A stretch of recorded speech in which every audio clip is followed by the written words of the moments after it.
Hello అండి అందరికీ welcome to Shanvi Samanvi vlogs. ఈరోజు మా పిల్లల స్కూల్లో మ్యాథ్ ఫెస్ట్ ఉందండి.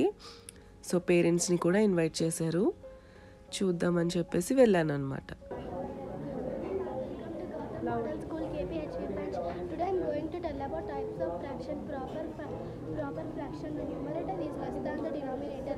Improper fraction, the numerator is greater than the denominator. The denominator but are equal to the same value. పిల్లలందరూ చాలా బాగా ఎక్స్ప్లెయిన్ చేశారండి.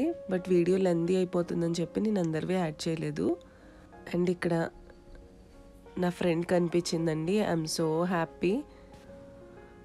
అండ్ ఇది సమన్వి క్లాస్ అండి. శాన్వి క్లాస్ టీచర్ని అండ్ సమన్వి క్లాస్ టీచర్ని కూడా యాడ్ చేశాను. Once again thank you so much teachers for your support and encouragement.